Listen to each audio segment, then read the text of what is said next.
If you are someone who struggles with stress, this episode is for you. The What's Eating You podcast is a series of mental health topics that are designed to make you think, learn, educate, and validate. Enjoy the show. Welcome back to another episode and a Freestyle Friday. I am so excited for this episode because I am completely freestyling it from Bali to share with you the crazy hectic week that has happened and what has happened and some really valuable lessons from it. Now, it's going to cover topics of stress versus stresses and a stress response. We're going to cover the concept of lucky girl syndrome and how we essentially can attract certain situations with how we use our brain. And it's going to cover resilience. So strap in, get a pen and paper, and let's get into it. For those who are new here, my name is Steph and I'm a psychologist here to break it down. Well, welcome back. We are in Bali. It has been 1 month and 4 days. And this week has been a very, very interesting week. So let me take you back to a couple of days ago. Now, me and my friend have moved into a villa together and we were aware that we need to pay for electricity separately, but we had no idea what that actually entails and what that involves. So me and my friend, we're in bed. It's about 8:30. She's in her room. I'm in my room, PM. And all of a sudden the power goes out and I'm just thinking, it's just Bali. And she said, no, I think it's something to do with our electricity. So we reach out to our landlord and he's been amazing. And basically he said, you need to top it up. Top up your electricity? What is this? So through a series of steps and trying to work it out, and my friend was pretty much asleep and I said, look, let me handle it. We can figure this out slowly. Long story short, I was determined to fix this because I wanted Wi-Fi and she was more concerned about the aircon. And I did put a poll on my Instagram stories and I think aircon won the vote to what is more important. Now, I went down to the mini mart at 8:30. It was dark, but I got a ride there and I learned that you show them this card and they top up your account, but they only take cash. I was so lucky that I had some money on me. It was about $10 Australian and I topped up the account and they gave me this receipt with a token number. And I said, what do I do with the token? And no one spoke English and she just showed me a picture of a meter. And I thought, you know what? I'll figure this out when I get home.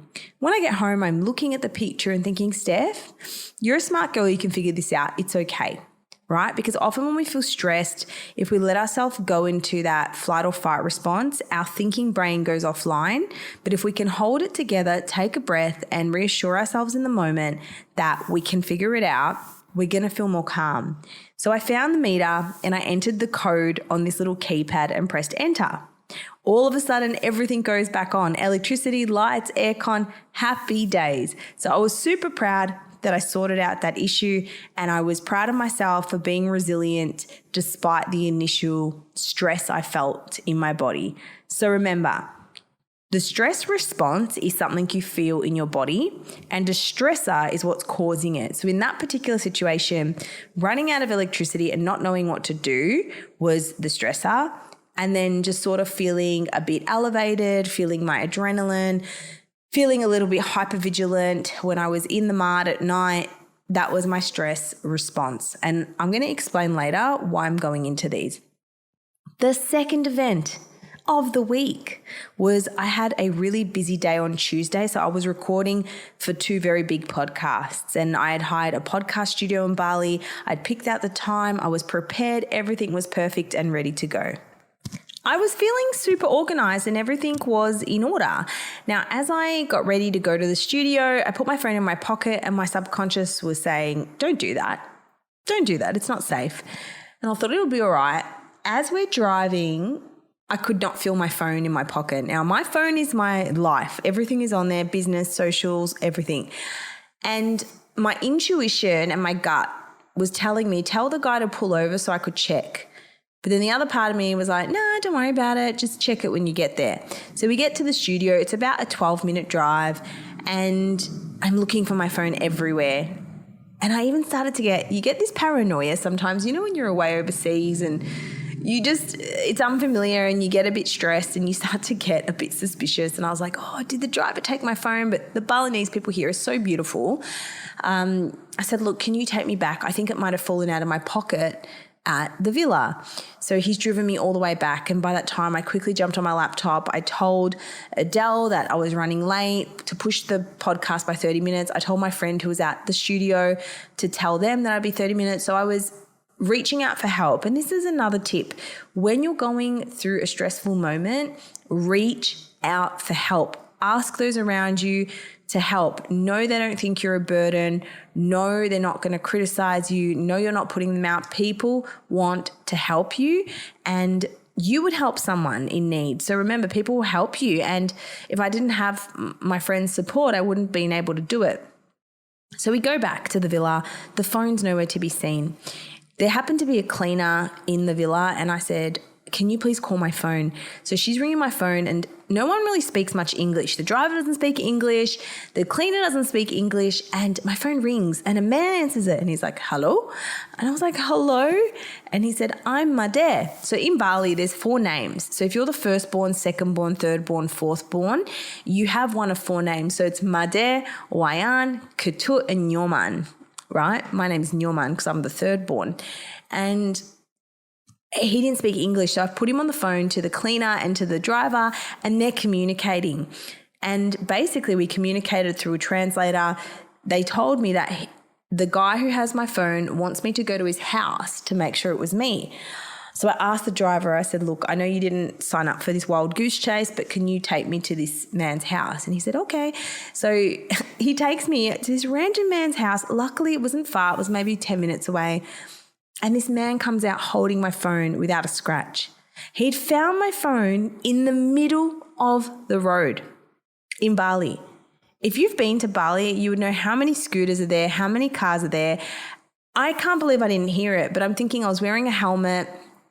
You know, I had a big bag on me. My mind was thinking about things.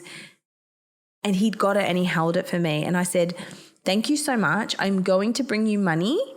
I said, but right now I really need to go. I need to go take money out and I'm going to drop some money off to him later. And I tipped my driver as well. But it's like I said to the universe that day, and no, this isn't evidence-based, but there are certain thinking patterns that do help you. I was telling myself, my phone is going to be on the floor. It fell out. Everything's going to be fine. Good things happen to me. And you know, ex-partners have said to me, well, one, oh, everything good just works out for you, doesn't it? And I said, yeah, it does. Everything works out for Stephanie Giorgio. Yes, it does, because I believe that good things happen to me. And when you believe and when you tell yourself that good things happen to you, remember, you are telling your brain, you are giving your brain the parameters through which it sees the world. And when you see good, you're going to attract more good into your life. Whereas if you just think bad things happen to me, bad things happen to me, all you're going to see are the bad things that keep on happening to you. So I expressed gratitude. I was so grateful, and I'm going to pay it back to this man when I get the chance to go back and take some money out. And I just kept thanking whatever, the universe, God, whoever you want to thank. I showed gratitude and I said, I'm so lucky, I'm so blessed. And even when I retold this story to people, as stressful as it was, I always reinforce the lesson. I always reinforce the gratitude. I always say how lucky I am and how blessed I am, because it's reinforcing this energy and it's reinforcing this belief. Did the week of drama end there? No, it didn't. By the way, I recorded the podcast with Adele. It's amazing. Go listen to it if you haven't already. And we had a really, really good chat, and I recorded another podcast. It's coming out soon.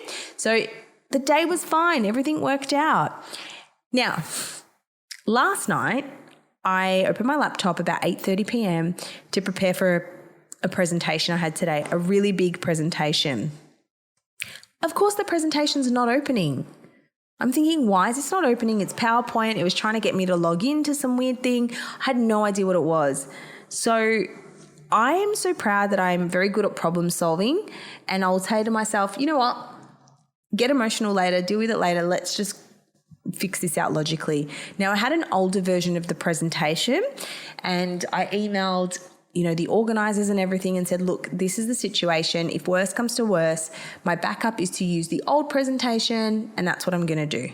So I went to sleep. 4:21 a.m, beep, electricity cuts out. I'm like, universe, you're really testing me, but it's okay. I've got this. We've got this. This builds character. This is flexing my problem-solving muscles. So I find a 24-hour mark. I'm getting ready in the dark, right? No electricity. That means no lights. That means no Wi-Fi. That means no hair straightener. That means nothing. Access to nothing. And it is pitch black. Now, the sun doesn't rise till about 5:45 a.m. here. So it's 4:21. So I'm trying to get ready in the dark using my phone light. And thank goodness they've got 24-hour mini marts. So I got a driver to take me at 5 a.m. My presentation was at 6:30 a.m. So I did not have time to waste. I go there, and again, they only take cash, and I just luckily had another $10 on me in Aussie. And I was like, thank you. I'm so grateful for this. I'm so grateful. I didn't focus on how stressful and how bad this was and how everything bad happens to me. I was like, it's going to be fine, Steph. You can sort this out. You're smart. You're capable. You're so lucky that it's happening now and not in the middle of your Zoom, because focus equals feeling. And if you're focusing on all the bad things and all the missed opportunities, more of that is going to become evident to you. So even in those moments of stress, I was focusing on what is the highlight here? What's the silver lining? And I'm not saying it's thinking about positive things all the time. It's being effective. And for me, it was what's the most effective next step in this scenario. So I get my little token. I come back. I put the electricity on. I even had time. I quickly went down the road, got myself some toast and my omelette and a coffee, and I jump on the training. And everything was fine. My presentation was fine. Everything works out. And I want you to tell yourself this from now on. Everything works out for me. Everything works out for me. I am so lucky. I am so lucky. Now you're probably thinking, I just can't believe that, or it doesn't, work for me. That's okay. If you're not in that space yet, you can say to yourself, it's okay to have negative thoughts and have self-compassion if you do have negativity. But if you're someone who does want to move more into this quote unquote lucky girl syndrome space, or believe that good things happen to you, start to lead with action. So start to say, I am so lucky, and notice all the little things of luck. No matter how challenging the situation is, choose to shift your focus rather than, oh, it's so bad and everything's so hard. What is the little glimmer? What is the silver lining that you can choose to see if you really focus on it? So that was my little saga, and then my presentation ends. Did I mention my shower exploded? So I said to the maintenance guy, please come back at this time. This is when my presentation is over. So he comes. Now, the bedroom door, it has a lock on the outside and a lock on the inside. I've gone to unlock my bedroom door to let him in to see my shower, and the lock falls out. The lock broke. So I'm locked in my room. And we had a little laugh. He was on the other side. He calls me Wayan, and he's like, Wayan. And I was like, my dad. Like, we're just screaming at each other from either ends of the mirror. He's quite funny. And I was thinking, I'm stuck in here. Like, this is it. I knew there was no other exit, but I said, don't panic. Problem solve. There's a key here. Perhaps it can open from the other side. And then I realized there's a gap under the door. So I slid the key under the door, and he unlocked it from his end, and it was fine. What are the odds that my shower had to break for him to be there at that time and rescue me? Otherwise, I would have been stuck in my room till, I don't know, my roommate came or someone came to help me, and that would have been okay. Even if that was the case, maybe I would have got some work done. But the key in those moments is to recognize there is a stressor. Now, the stressor is the situation that's happening, such as the door breaking, the shower exploding, the presentation not opening, running out of electricity, losing my phone. And then the stress response is what's going on in my body. Now, even if you can't control the stressor in your life or the stressors in your life, you can control your stress response. And what's super important, what people don't do, is they don't complete a stress response cycle. So this morning, today, I was very wired. I was like, I need to get out of the house. I went down to a Body Factory, and when your body goes through stress, you have to do something physical to signal that it's safe. So for example, back in the caveman days, you'd be running away from a lion, but eventually the person will make it back to the village and they're safe and everyone cheers and yay, the stress cycle is complete. They're safe in their body, they're safe at home, everything's all right. In this day and age, we are constantly in a state because we're not completing the stress cycle. So completing the stress cycle is, for example, you get home from work and you're overwhelmed, and I talk about this in my burnout podcast whenever that comes out. And before you go in the driveway, do a quick deep breath, do a round of deep breathing. Go for a walk around the block, shake out your nervous system, squeeze your body and release. And these are all techniques I teach in my emotion regulation toolkit as well. That signals to your body that you're safe, you're okay, you're no longer in danger, and that completes the stress cycle. So when I got to the gym, I said I need to complete the stress cycle. So I did some walking because that increases dopamine, gets rid of adrenaline, helps to calm. And then I went into the ice bath. So the ice bath obviously is a stressor, but that physical change to my body whilst I breathed in the ice bath and I signaled I'm safe, I'm okay, it's all right. Immediately I felt my nervous system calming down and I was able to re-engage in what I was doing. So in summary, stressful life events are going to happen, and it's not about never experiencing stress. It's about managing your response to it and staying in a problem-solving mode. How do we do that? We focus on managing the stress response, which is in our body, by doing something physical, such as deep breathing. And we just tell ourselves to focus on the next step. What's the next logical thing to do? And we have to coach ourselves along the way. You can do this. You're capable. You're able, rather than stopping and crying and doubting yourself. And that's okay if that happens for a minute. Pick yourself up. Don't beat yourself up. It's all right to have a little moment, but know that you can get through it. And that is what resilience is. Resilience isn't about, gritting it out and pushing yourself. It's about, I have the ability and skills to manage tough situations to the best of my ability, and I should be really proud of that. So if you enjoyed this Freestyle Friday and this episode, please let me know. I know it was a little bit rogue, but I feel like I've needed to share this experience in this week. I've decided that I'm telling the universe today that I'm done with the Bali drama. Thank you for the lesson. Thank you for the challenge. Thank you for this experience. I'm grateful that my back was held throughout this experience. I feel things were really on my side. And now I'm like, okay, you can go now.